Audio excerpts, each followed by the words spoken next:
مخاطبین از رسانه پشت پرده ماجرای فیلم استاندار سابق یادتونه یعنی تیم میگه که منم دالشونی رو آقای گلزار جابجا کرد. درود به مخاطبین عزیز، بنده امین فردین به همراه تیمم بار دیگه با یک برنامه پشت پرده دیگه با شما هستیم. امیدوارم که هر کجا این کره خاکی که هستید و صدا و تصویر من رو میبینید و میشنوید حال دلتون خوب باشه. اینجا رسانه پشت پرده است و ما قصد داریم که در این ویدیو راجع به مرگ خودخواسته یه سری از بازیگرا، حالا واژه خودکشی این چیزا نمیخوایم استفاده بکنیم، میگیم مرگ خودخواسته یه سری از این بازیگرها یا علت فوت یه سری از سلبریتی ها، راجع به پشت پرده هاشون به شما بگیم، جزئیاتش رو به شما بگیم، چرا که در طول این 7-8 سال گذشته اگر دیده باشید خیلی از فوتبالیست ها، سلبریتی ها، هنرمندها و افراد معروف و مشهور وقتی داخل ایران فوت میکنن هیچ رسانه‌ای نمیاد واقعیت رو به مردم بگه. تو این چند سال گذشتم خیلی از بازیگرا بودن مرگ خودخواسته داشتن، آزاده نامداری، زهره فکور صبور، یا حتی در همین اواخر یک فوت عجیب و غریب داشتیم از یکی از بازیگرای خوب سینمای ایران، شهرام عبدلی، که حسابی هم این موضوع سر و صدا کرد. همه به دنبال کشف حقیقت این موضوع بودن که چه اتفاقی افتاده بود برای شهرام عبدلی. و در طول چند سال گذشته بازیکن‌های فوتبالی مثل مهرداد اولادی، علی انصاری، مهرداد میناوند و خیلی های دیگه که میگفتن حالا یه عده‌شون کرونا داشتن، یه عده‌شون حالا مشروبات الکلی مصرف کردن و هر کسی یه حرفی میزد که بخوان این موضوع رو حالا ماسمالی بکنن یا بخوان این موضوع رو به یه سمت دیگه ببرن یا حتی جامعه رو بکشونن به یک سمت دیگه و اصطلاحاً حواسها و هوش مردم رو به یه سمت دیگه هدایت بکنن. که امروز ما میخوایم در برنامه پشت پرده راجع به 3 تا از این فوتایی که این اواخر اتفاق افتاده صحبت بکنیم. حالا خیلی هم برای من کامنت میومد، دایرکت میومد که آقا راجع به این موضوعات صحبت بکن. نفر اول در خصوص شهرام عبدلی میخوایم صحبت بکنیم که حسابی ماجرای فوتش سر صدا بپا کرد. این چهره شهرام عبدلی و زهره فکور صبور و اصطلاحاً ماجرای فوت این شخص و متاسفانه خبر تلخی که اومد بیرون از این چهره، کیومرث پوراحمد، که حالا یه ویدیویی هم ازش آماده شده که اونو هم بهتون نشون خواهم داد. و راجع به این 3 موضوع میخوایم با شما صحبت بکنیم و اینکه چه اتفاقی میفته که رسانه ها سعی میکنن که اصطلاحاً سانسور بکنن یا پوشش ندن جزئیات فوت یه سری از هنرمندها و بازیگرا. اول یک مقدمه بگم، یه پرانتز باز بکنم، بعدش هم راجع به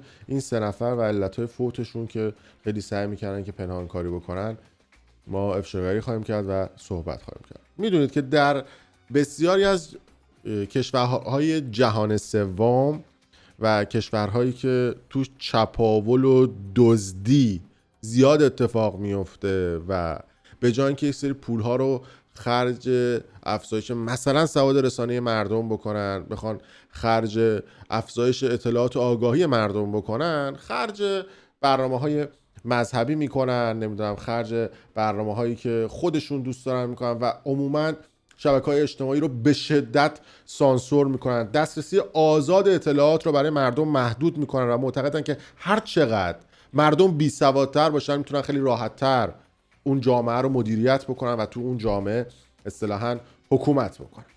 در داخل ایران هم بر کسی پوشیده نیست که این اتفاق میفته و به خاطر اینکه سواد رسانه‌ای یه عده پایین هستش و به خاطر اینکه نمیتونن یه سری حواشی رو جمع بکنن میان و یه سری موضوعات رو ماسمالی میکنن. مثلا راجع به فوت یه سری از بازیکن‌های فوتبال، حالا میتونیم مثال عینیش رو بزنیم که خیلی هم حالا سر صدا به پا کرد، سخت شد این قضیه.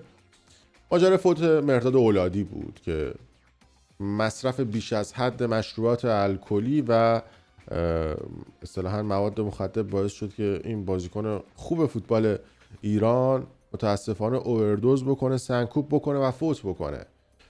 ولی خب رسانه ها نسبت به این قضیه واکنشی نشون ندادن و سکوت کردن و بیشتر رسانه هایی که خارج از کشور بودن و رسانه هایی که دلبسته و وابسته به سیستم و حکومت نبودن سعی کردن که این اخبار رو پوشش بدن. علتش همین هستش که اگه بیان بگن یه بازیکن فوتبال مشروبات الکلی مصرف کرد یا مواد مخدر مصرف کرد در یک کشور جهان سوم یا یک کشوری که پولی که خرج مردم بکنن و در دزدی و چپاول میکنن، میگن که پس شما این همه پول و بودجه‌ای که گرفتید و خرج چی کردید که مثلا جوونه بره مشروب مصرف بکنه، جوونه بره مثلا مواد مخدر مصرف بکنه. بعد میگن که اگه این خبرم تو جامعه وایرال بشه و پخش بشه باعث میشه که اصطلاحاً مردم یه ترس و واهمه‌ای داشته باشن، تبلیغات منفی اتفاق میفته از این چرت و پرتا، به خاطر اینکه پولیو که خرج سواد رسانه مردم بکنن خرج چیزهای دیگه کرده بودن. همین اتفاق باعث میشه که ترس و واهمه داشته باشن و نخوان اصل واقعیت رو به مردم بگن. در خصوص خیلی از سلبریتی ها و بازیگرها و بازیکن های فوتبال و افراد مختلف هم این قضیه زیاد اتفاق افتاده بود. اما برسیم به اینکه چرا ما نسبت به این موضوعات مشکوک میشیم. چون هر خبری که توی خبرگزاری های ایران میزنن شما شک نکنید 99% این خبر دروغ و چرت و پرته. مثلا در خصوص شهرام عبدلی گفته بودن که آره ایشون توی هتل حالش بد شده بود و تو تاریخ 6 اسفند ماه سال 1401 یهو به صورت خودجوش ایشون خونریزی مغزی میکنه و فوت میکنه. در صورتی که نمیان بگن که شهرام عبدلی که سر سریال آسوده باش بود. اینا نکاتیه که خیلی ریزه ولی خب جالبه بدونید. به غذاهای چرب حساسیت داشت، یعنی اصلا پزشک براش غذای چرب رو ممنوع کرده بود. حتی خود خانواده‌اش هم میتونن شهادت بدن و این قضیه رو بگن و اصطلاحاً یه رژیم غذایی خاص داشت. اما سرمایه گذاری این فیلم که حالا راجبش جلوتر هم صحبت میکنیم، امیر رحیمزاده، این چهره که توی سریال اصطلاحاً آسوده باش فقط به فکر دختربازی و چیزهای مختلف بود، میگفتش که نه همینی که هست، هر غذایی که ما صلاح بدونیم برای شما میپزیم و اصطلاحاً هر غذایی که ما صلاح بدونیم برای شما میگیریم. خب وقتی شما اصطلاحاً رژیم غذایی یه شخص رو که پزشکش بهش گفته بوده رو رعایت نکنه، خب معلومه بعدش ممکنه اتفاقات دیگه‌ای براش بیفته.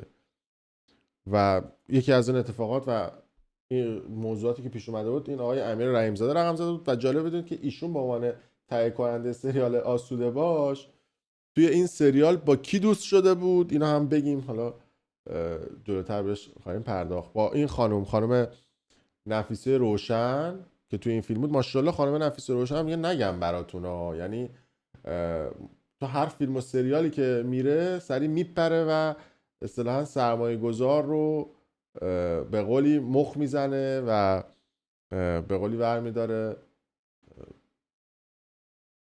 میذاره توی سیستم خودش. و تو ایران هم همین جوریه دیگه. شما وقتی بتونی مخ تهیه کننده رو بزنی سکانس های بیشتری بهت میده، خرج بیشتری برات میکنی. نشون به اون نشون که این خانم نفیسه روشن گوشی موبایل خودش و مامانش و این آقای امیر رحیمزاده زحمتش کشیده بود و براش گرفته بود، که اینم جالبه.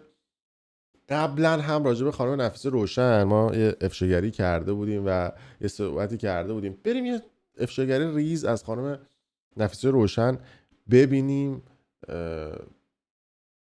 ببین قبل از اینکه با این آقای امیر رحیمزاده دوست بشه با کی دوست بوده. یعنی این ویدیویی که من برای شما میذارم ریلی که قبلا داشته قبل از آقای رحیمزاده بوده، 3 روز قبل ترش. ببینید خواب آقای امام حسین رو دیدم و خواب دیدم که دنبال مامانم میگردم و گفتن که مامان رفته اینجا رفته بوده کربلا. خب پول کربلاشو که دوست پسرش داده بوده تو شمال که بیمه درال جلوتر به شما نشون میدم، شب قبلش هم مست و پاتیل بوده. یعنی دقیقاً اون آقا که با ایشون نشسته بوده مشروب خورده بوده، دست به غذا رفیق ما هم بوده. میره مشهد و بعد یه جوری هم حرفای قلمبه سلمبه میزنه و آقا امام حسین و آقا امام رضا میکنه، از کرکوپر پشم هر آدمی میریزه. ببینید کربلا. مادر بزرگترم تشریف دارن. بله مامانم اومدن. بعد من خب اصلا تصورم نمی‌کنم تعبیرش حضور من در سرزمین آقای امام حسین باشه و خیلی اتفاقی و بله ایشون دقیقا تو همون سفر کربلا با یه توضیح بدم که حالا نمید تیپ من عوض شده. این ویدیو چند وقت پیش ساخته شده بوده، فقط من یه تیکش رو جدا کردم بهتون نشون بدم که بدونید اون موقع با کی دوست بوده.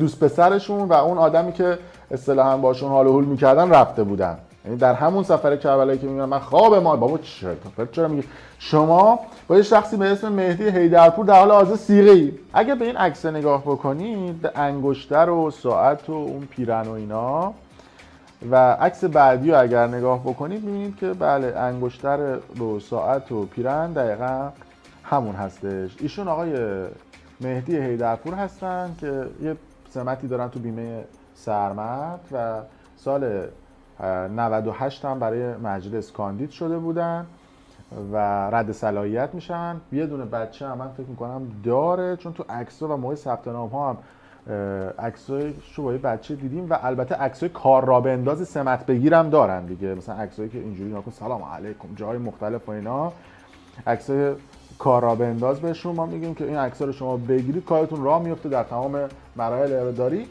بله اینم ویدیویی بود که از خانم نفیس روشن ما ساخته بودیم که با این آقای مهدی حیدرپور دوست بود توی شمال.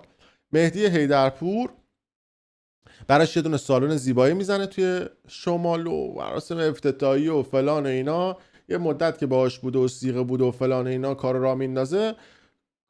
کات هم که چه عرض بکنم دیگه، میگه این بازیگر همین بود همش و خانم نفیس روشن سویچ میکنه روی یه بازیگر دیگه که حالا جلوتر براتون عکساشو میذارم. بذارید همین الان اگر بتونم هم براتون عکساشو لایو میذارم که میره با کی دوست میشه. با همین صبر کنید همه چی براتون لایو الان آماده میکنیم. ببینید به این خانم نفیسه روشنه، این عکسشو ببینید. حالا به کلاه قرمز و شال قرمزش دقت بکنید. توی مشهد مقدس سر سریال آسوده باش این عکس رو گرفته بوده که آقای امیر رحیم‌زاده هم اونجا بوده، سریالی که شهرام قائدی داخلش بازی کرده بوده.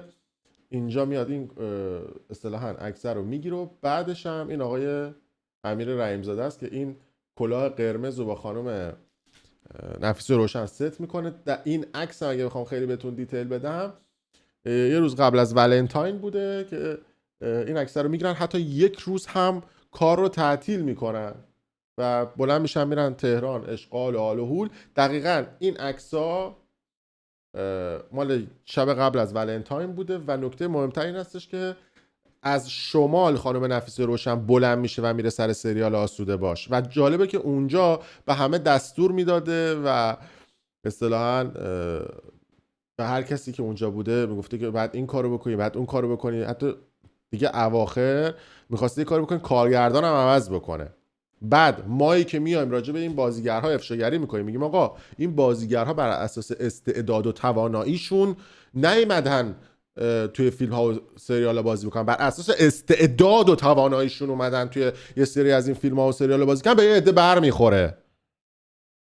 و الان یه شخص دیگه ای نمیتونست مثلا جای خانم نفیس روشن بازی بکنه که مثلا یه آدمی باشه که استعداد بیشتری داشته باشه یا آدمی باشه که سواد بیشتری نسبت به این موضوعات داشته باشه. نه، به هر حال خانم نفیس روشن استعداد و توانایی بیشتری داشته و جالبه که این آقای امیر رحیم‌زاده زن و بچه داشته و حتی که زمانی که خانمش هم میمده سر سریال این نفیس روشن رو قایم میکرده از زنش. حالا سوال اینجاست، این آقای امیر رحیم‌زاده که الان از همسرش جدا شده به خاطر خانم نفیس روشن و نفیسه روشنی اومده که یه زندگی رو خراب کرده و تخصصش خراب کردن زندگی هاست، حتی زندگی جیلا صادقی رو هم خراب کرده بود، جایز هست راجبش افشاگری بشه یا نه؟ نفیسه روشنی که میاد با همسر جیلا صادقی میلاسه و نمیدونم به جیلا صادقی هزار وایساش هست، حالا بعدا براتون خواهم گذاشت. حالا موضوع ماجرای فوت یه سری از این سلبریتی، خب اینا هم همه توش قاطیه دیگه، مثل پازه و کلاف سردرگمه. و میاد میره تو زندگی جیلا صادقی و با شوهرش نمیدونم قرار میذاره و اینا و زندگی ها رو خراب میکنه، آیا لایق افشاگری هست یا نه؟ خانومی که میای میگی که آقای فردین تو عذاب وجدان نداری مثلا راجع به این افراد افشاگری میکنی؟ آها من بیام راجع به این افراد صحبت بکنم، این افرادی که میان و از اون جایگاه و موقعیتشون سوء استفاده میکنن، این عذاب وجدان داره؟ نه، من همیشه میگم من زمانی عذاب وجدان میگیرم، خیلی وقتا این اتفاق افتاده که من عذاب وجدانم گرفتم، عذاب وجدان گرفتم که چرا بیشتر دهن طرفو سرویس نکردم. یعنی من اگر عذاب وجدان میگیرم، عذاب وجدانی هستش که این اتفاقات درونش رقم میخوره. خلاصه این آقای امیر رحیم‌زاده به جای اینکه توی سریال حواسش به بازیگرها باشه، بهشون سرویس بده، نمیدونم بهشون خدمات بده، حواسش به این بود که این مخ این بازیگر رو بزنه، ببره، ترتیب بده و خلاصه کارهای دیگه. بعدش هم متاسفانه ما شاهد این بودیم که شهرام عبدلی عزیز خدا رحمتش بکنه در سن 46 سالگی فوت میکنه. از اون طرف هم خانم نفیسه روشن که ما اومدیم راجع بهشون افشاگری کرده بودیم و قبلا هم ویدیوهاشو گذاشته بودیم و دیدید دیگه اون ویدیو انگشتره و دست و اینا. بلافاصله بعد از اینکه اون ویدیو منتشر شد دیدیم گروه دارن، گروه فرنگورستانه، مثلا بهنوش بختیاری و خیلی دیگه هم اونجا هستن. بعد میاد مینویسه که من واسه آدمی تو همین گروه برای زندگیش نجات زندگیش 100 جا رفتم، از امنیت و حراست و نمیدونم اطلاعات که شهادت بدم دارن زندگیشون رو به هم میزنن. ولی این خانم چیکار کرد؟ پشت مزخرفات و تهمت‌های امین فردین سکوت کرد. حالا کجا بدونیم این چتش؟ اینجا هم هست. هفته شب نوشته پشت مزخرفات و تهمت‌های امین فردین سکوت کرد. آیا اون ویدیو انگشتر این چیزا تهمت و مزخرفه؟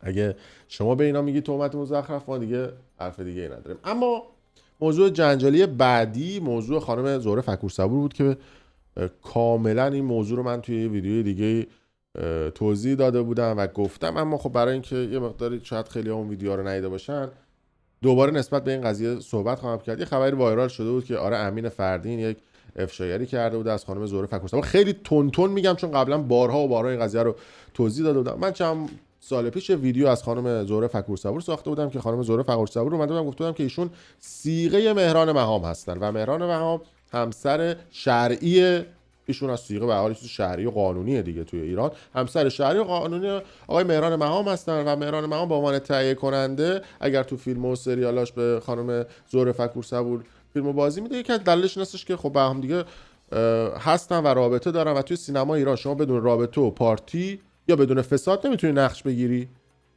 این چیز بدی نبود و خیلی هم کسانی که توی سینما ایران هستن میتونن این قضیه رو تایید بکنن. یه روز عزیز صبوری اومد به من زنگ زد گفت آقا من توی فیلم آقای مهران مهام هستن، تهیه کننده است فلان، اگه میشه حالا لطفی بکن ویدیو رو پاک کنه چه است صحبت شد. من اومدم ویدیو خانم زهره فکورصبور رو پاک کردم، چیزی که واقعیت وجود داشت. 2 ماه بعدش خانم زهره فکورصبوری مرگ خودخواسته داشت و یه سرمایه گذاری که با تیوی پلاس ریخته بود رو هم اومد گفتش که اوه این زهره فکورصبور با من هم دوست بوده، یه لطفی بکن برید یه خبر دیگه رو وایرال بکنید که اون خبره وایرال بشه و بگید که آره امین فردین به خاطر ویدیویی که داده بوده خانم زهره فکورصبور این اتفاق براش افتاده. خلاص این خبرم وایرال شد تو فضای مجازی، ما کلی فوش خوردیم، فوش خارمادر و فلان و تو با افشاگریات باعث شدی که آدم‌ها فوت بکنن و چنان که بعد از اون آقای مهران مهام به عنوان همسر شرعی و قانونی خانم زهره فکورصبور وارد پرونده شد تا موضوعات رو بررسی کرد و رفت شکایت کرد که موضوع شکایتش رو هم میبینید. قبلا هم گذاشتمش، وکالت آقای حسین شاهرخی و حالا این پایین هم تصویر بزرگترش هستش که نوشته احتراما به وکالت از طرف خانم زهرا مجیدی آقای مهران مهام ورثه مرحوم زهره فکورصبور. ببینید دقیقاً حرف منو تایید میکنه. شکایت کرده علیه شخصی به اسم محمد رضا فلانی به اتهامات زیر. بعد نوشته که مرحومه یعنی خانم زهره فکورصبور بازیگر سینما بودی که تاریخ 10 اسفند ماه سال 1400 تو محل خودشون پایین از پل صد به طرز مشکوک و شگفت انگیزی اگه خودخواسته داشته و رفته به دیار باقی شتافته. در پی این اتفاق از جانب دوستان و نزدیکانشون نگرانی هایی بود که بر حضور شخصی به نام همون آقاه بر زندگی خصوصی خانم زهره فکورصبور مطرح کرده که در نهایت حکایت از اخاذی و بردن طلا و جواهرات و آبرو و شرف اون شخص بوده. خلاصه ماجرا از این قرار بوده که یه آقایی اومده بوده در حین برقرار رابطه با خانم زهره فکورصبور که بوده فیلم گرفته بوده، اخاذی ازش کرده بوده، تهدیدش کرده بوده. خانم زهره فکورصبور رو گفته بوده که بعد به من باج بدی و از این اتفاقات، و خانم زهره فکورصبور هم به خاطر اینکه فیلمش لو نره و ترس از آبروش باشه اون باج ها رو میداده و یک روز حتی اون فیلم رو میفرسته برای گوشی خانم زهره فکورصبور که میگه من میفرستم برای مهران مهام و افراد دیگه که آبروت بره. اون روز هم خانم زهره فکورصبور مشروبات الکلی مصرف میکنه به هم خیلی زیاد، اعصابش خراب بوده به همراه یه سری قرص و دارو دیگه که متاسفانه منجر میشه به مرگ خودخواسته خانم زهره فکورصبور که خیلی این قضیه هم وایرال شد و ریخته بودن رو ما، در صورتی که شکایت ها همه این اتفاقات هست که آقای مهران مهام هم یه پست اینستاگرامی گذاشته بود که نشون میده که اتهامات کلاهبرداری تهدید بوده به وکالت همون آقای حسین شاهرخی که ما اینجا دیده بودیم و گفته که آقای مهران مهام گفته که اسراری دارم در دلم که اگر گویم زبان سوزد، اگر بذارم درد دل ترسم که نمیدونم چون این صحبت‌ها خیلی شعر ادبیه. گفته که پیرو استوری قبلی به لطف خدا اولین متهم به اشد مجازات محکوم و به دست عدالت سپرده شد، متهمان بعدی به زودی تعقیب و به دست عدالت سپرده میشن. یعنی منظورش تمام کسانی بودش که آقای مهران مهام ازشون شکایت کرده بود سر پرونده زهره فکورصبور که این ماجرا هم حالا گفتن که من تهمت زدم و از این صحبت. این ازش. اما مورد بعدی ماجرای آقای کیومرث پوراحمد هستش که اومد این خبر بیرون چند ماه پیش، همین 1-2 ماه پیش، که آقای کیومرث پوراحمد به عنوان کارگردان خوشنام و قدیمی سینمای ایران که قصه های مجید رو ساخته بوده، که توی همون سریال قصه های مجید بیبی که مادرشم بودم بازی کرده بوده و چون صدا و سیما سر کیومرث پوراحمد رو کلاه گذاشته بود و بودجه آنچنانی به کیومرث پوراحمد نداده بود، مجبور شده بود کیومرث پوراحمد از بازیگران مبتدی و بعضا خانواده‌اش استفاده بکنه، ولی خب بخت باهاش یار بود و کیومرث پوراحمد قصه‌های مجیدی رو ساخت که فکر کنم سالیان سال به یاد و خاطرات ما خواهد آمد و یه سریال خوش ساخت بود. اما یه خبر رسید که آقای کیومرث پوراحمد توی گیلان توی دهکده ساحلی بندر انزلی فوت کرد. بعد یه چند ساعت بعدش که گذشت گفتن نه فوت نکرده، مرگ خودخواسته داشته. حالا از اون واژه اون یکی استفاده نمی‌کنم خاطر اینکه این واژه مقداری ممنوعه استفادهشون توی سوشال مدیا و چیزهای مختلف. و آقای کیومرث پوراحمد خبرش اومد بیرون، خبرگزاری فارس هم اومد این مرگ خودخواسته رو تایید کرد. وقتی خبرگزاری فارس اومد این خبر رو تایید میکنه، شما مطمئن باشید که این خبر، حالا دیتیلش هم این گوشه گذاشتم من صحبت میکنم، شما میتونید بخونید این دیتیل رو. وقتی که میزنه مرگ خودخواسته، شما شک نکنید که اون مرگ خودخواسته نیست و حتی تصاویری که اومده بود بیرون با یه دونه مثلا شبیه روسری بود چی بود، چون اینجا نمیتونیم استفاده بکنیم از اون تصویر، نشون داده بود که کیومرث پوراحمد مثلا پاشو گذاشته بوده رو شوفاژ و مرگ خودخواسته داشته. بدن انسان، قبلا هم این ویدیو ساخته بودم کامل گفته بودم، بدن انسان در مقابل مردن مقاومت میکنه. شما هیچ وقت دستتون نمیتونید بگیرید توی روی دماغتون یا دهنتون خودتون رو خفه بکنید، چون مغز فرمان میده و شما پنجه‌تون باز میشه. و در خصوص مرگ خودخواسته هم اگه شما برید روی چهارپای وایسی و اینجوری پاتو بگیری بالا خودت آویزون بشی، مغزت فرمان میده دور پاتو میذاری رو چهارپایه، اتوماتیک این اتفاق میفته مگر اینکه فاصله داشته باشی از اون چهارپایه. در خصوص آقای کیومرث پوراحمد هم این قضیه بود و کاملا مشخصه که کیومرث پوراحمد رو کشتن، کسی که موضع‌گیری‌های سیاسیش بر کسی پوشیده نبود در طول این چند سال گذشته و به نوعی زره چشم گرفتن از بقیه سلبریتی. یک ویدیو هم اومد بیرون که به نظر من ویدیو تلخ و ناراحت کننده بود، اما قسمتی از واقعیت زندگی کیومرث پوراحمده. ببینیم ویدیو. امنیت سینمای ملی پس چی میشه؟ هیچی، بی خیال. بخشی از ما فیلمسازا موی دماغیم، الان میدونی چرا اینو میگم؟ برای اینکه دیگه خسته شدم از کار کردن در ایران. خسته شدم. ولی فیلم های خود جدیدتر اینا نیاد، اونا بس چی بیاد؟ سر 50 قدم انقدر فشار زیاد بود و شکل فشار عوض شده بود که من رها گفتم هر کاری میخوایم بکن.